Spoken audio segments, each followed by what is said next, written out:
Yes, so CR 104 and 105 are they're sort of I describe them as more perfunctory resolutions that the county council passes every year because it's required by law to pass them. And 104 is it's called the housing unit allocation chart for 2022, for fiscal year 2022. And it's supposed to so every 10 years the county develops a general plan. So in 2010 there was a general plan. I believe that in 2010 there was a general plan 2030, and right now the county is working on general plan 2040, which is the HOCO by design, which is expected to be another huge giveaway to the tune of hundreds of millions to developers based on what's been discussed so far. But before, not to digress, but this chart is based on the housing projected in general plan 2030. It says every year the county expects to build X number of houses, and it's supposed to work with in tandem with the Adequate Public Facilities Ordinance that is the county's tool to mitigate impact of growth on public infrastructure. So so it would say, the county this year expects to build X number of homes, and there is something called a waiting list bin that says that holds residential projects that would in this bin if the school in the project area is over capacity, and the numbers for whether something is over capacity or not is determined by the Adequate Public Facilities Ordinance. And it says right now, I believe it says the elementary schools should not be 105% over capacity. High schools should not be 115% over capacity, and middle schools should not be, I believe it's either 105 or 110% over capacity. So given those are the numbers, so if one of those, if the school is over capacity, this project would be on hold, and it's in the waiting list bin. And every year, it was for 4 subsequent years, or for 3 subsequent years, it's tested again. And if the school is over capacity, it's on the waiting list. And on the 4th year, it moves forward whether the school is over capacity or not. So this has been what's going on for, I want to say, 2 decades in Howard County. And in fact, Jake, you mentioned Howard High was 140% over capacity, and one of the reasons was the high school test for capacity was not in the Adequate Public Facilities Ordinance, or APFO, until 2018, when a new law was passed. So before then, the high school did not need to be, it could be over capacity. There was no limit. High schools were exempt from APFO. They were exempt. Yeah, they were exempt from APFO. And so as a result of that, that's why you are in a school that was 140% over capacity, and it's there are a lot of tangible and intangible adverse consequences because of that. And of course, the tangible is when schools are overcrowded, the classrooms are overcrowded, the class sizes go up, and it impacts the school budget every year, and so that leads to class sizes going up. And ultimately, though, the long-term impact is it hurts it hurts the quality of the school. That leads to and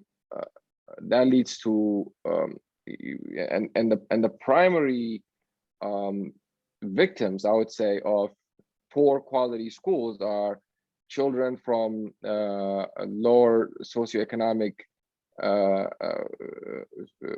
from I would say from the lower socioeconomic strata. So when they will not get the right level of attention in schools because class sizes go up. So I just just to touch on when people who are concerned about schools and who talk about school overcrowding related to development, the corporate Democrats would say, well, you're opposed to housing, you're opposed to providing housing for people who want it and who need it. And this is where I think we need to push back and say, you can build 1 million houses. Nobody, I don't care personally whether you build 1 million houses, 1 billion houses. The point is, when you build the houses, there needs to be the public infrastructure to be able to provide a quality level of service to people who live there.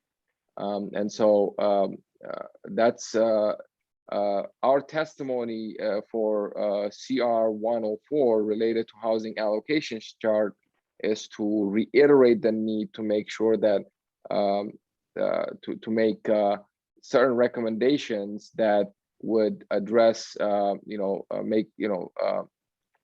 how these allocations are made, and and requiring that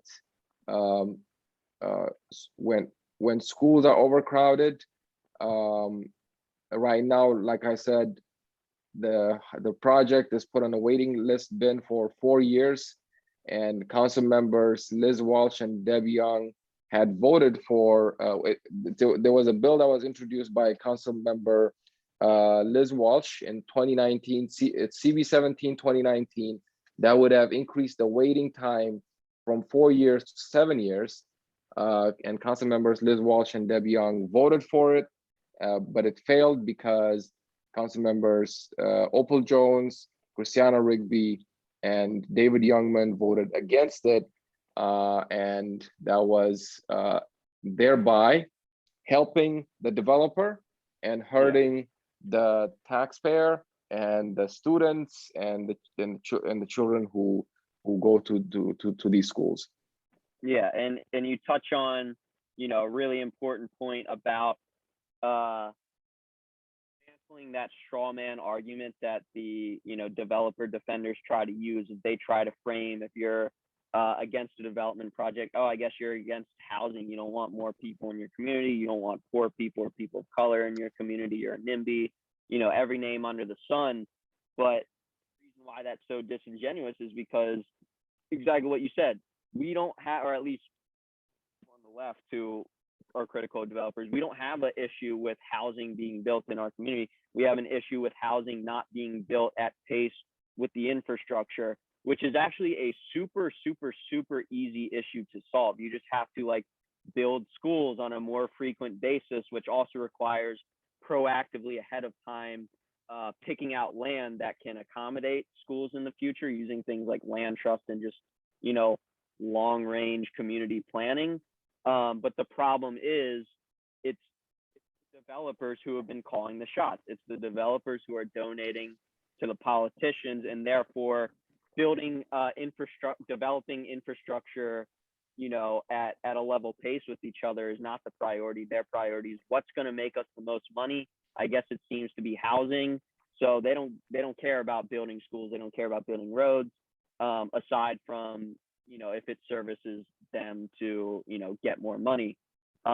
So yeah, that's what we need to do, is just put a pause on the housing stuff until we give the rest of the infrastructure that's been neglected for so long time to be built.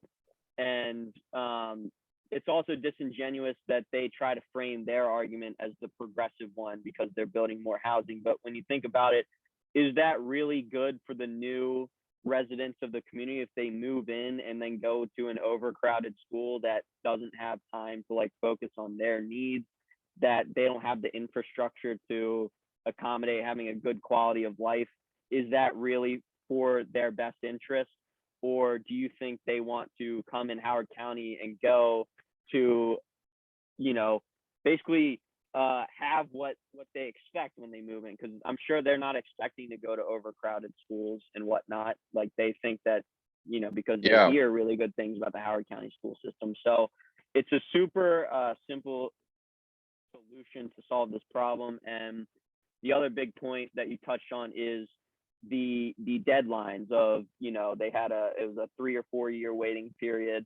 And then if that 3 or 4 year period goes by and it's still overcrowded, they're just still allowed to build. So it's almost like, what even is the point of these deadlines? They seem very arbitrary, and having it where they can just wait it out for a couple of years while they plan other development projects. So they just have a bunch in the queue that eventually come around. They have no incentive to build the schools and other infrastructure because they say, hey, we can just wait it out, let the schools continue to be overcrowded, and eventually build it.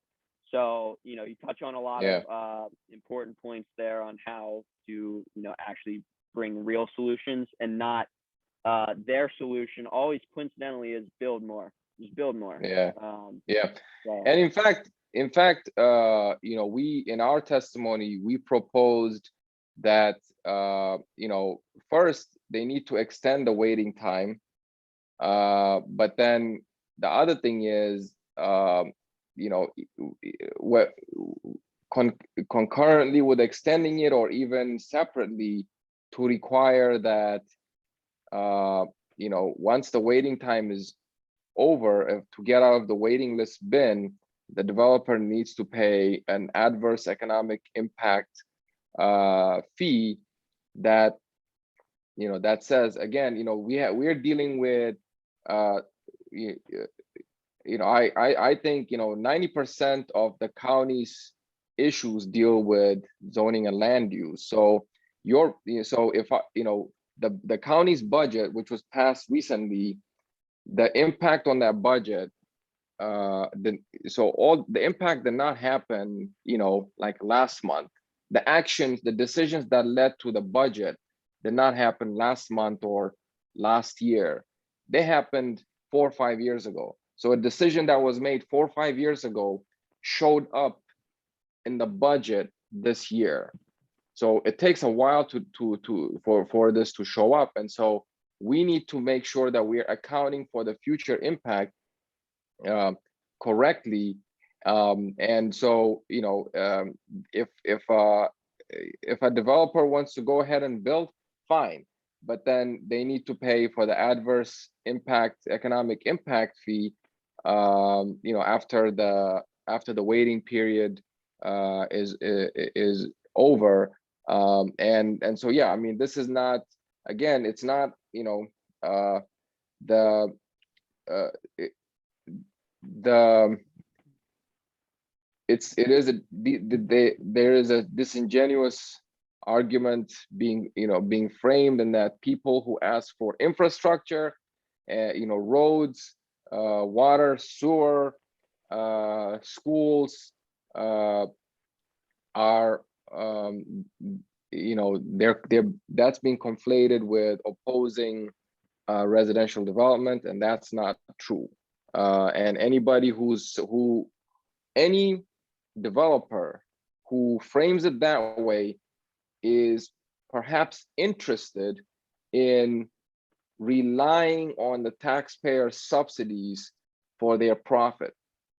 That's probably why they're opposed to requiring the right level of infrastructure, because that means, once they build, the taxpayer pays for the infrastructure demand after that. And by the way, the best and the most efficient way of reducing the cost of housing is by destroying the quality of the level of service of the county delivers, because all the people that are coming here for the schools, once they find out that the quality has deteriorated, the people with the means are going to go somewhere else, and the people who will be left holding the bag are people who can't afford to go anywhere, and so that ends up deteriorating the quality of life even more. Yeah. So there has to be a way to balance all these objectives properly. Yeah, and that's super critical, because what the developers don't realize, or maybe they do realize and just don't care because they can always just go to some other city once there's nothing left here. But that is the reason that people move to Howard County, is the proximity to the job markets of DC and Baltimore. But the reason that they choose, not to live in Baltimore is because they want the great Howard County schools. So if we continue to neglect that and let that reputation slip us by, then suddenly people aren't going to want to live here anymore. And the whole reason that makes Howard County attractive in the first place, we've destroyed it because we prioritized what made us the most money. And Yeah. One last point I want to touch on with the deadline stuff is, that I meant to bring this up with the CB50 with the Erickson Living retirement project, but it's like if they're told, hey, this is the deadline, and then the deadline comes and you can just extend for a further then like what's the point of the deadline? And it makes you wonder, even if this public service area expansion deadline does get extended by 2 years, if for whatever reason Erickson Living still can't get everything approved in 2 years, will they just come back for another deadline extension and just keep going and going and going and going? So I think that's pretty good for CR 104. I think we've been talking probably for about 45 minutes or so, maybe 50 minutes. So if you want to touch real briefly on CR 105, then we could probably wrap it up. Yeah, I think there's probably not much more to talk about in terms of CR 105. It's related to the CR 104, the housing allocation. And this is just, again, another perfunctory thing where the county adopts the school capacity charts that are developed by the school system, and it lists the schools that are overcrowded and overcapacity, or the county, the law has been changed to call anything that's overcapacity as constrained now. So that doesn't, so it doesn't give the impression that, the school is overcapacity. So yeah, now they're constrained, or I would say just overcapacity. And so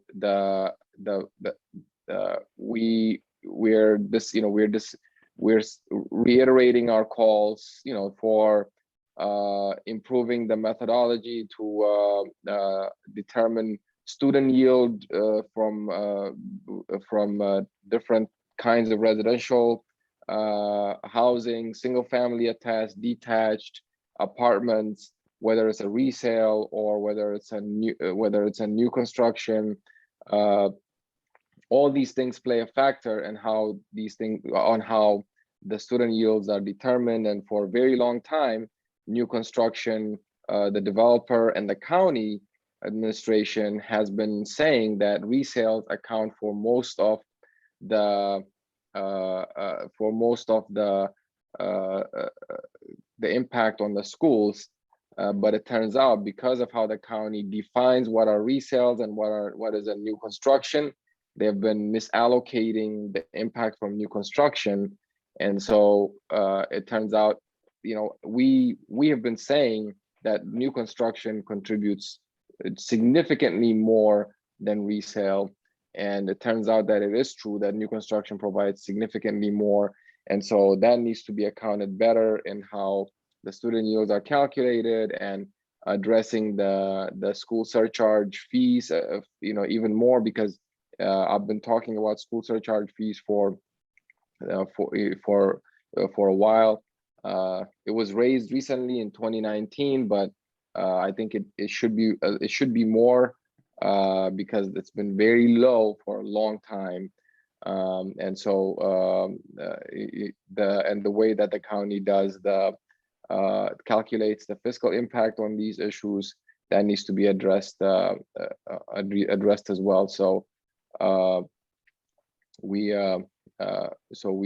called on addressing the methodology and how they determine the student yields, and how they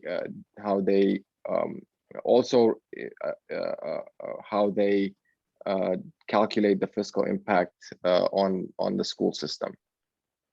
Yeah, and thank you for the breakdowns on those two resolutions. But yeah, that's the tricks that the developers and their defenders do, is they fudge the numbers, they mix terminologies, they do whatever sneaky little tricks they need to do to make sure that the narrative is always build more, even if that's what caused the problems in the first place. Trust us, the solution is build more, and they will do science for hire fake studies like you talked about in the past, which is really no different than Exxon funding their own study that, oh, look at that, shows climate change isn't our fault. So you got to take everything that these people say with a grain of salt, because you have to realize that they have literally an economic incentive to pull the wool over your eyes and trick you. And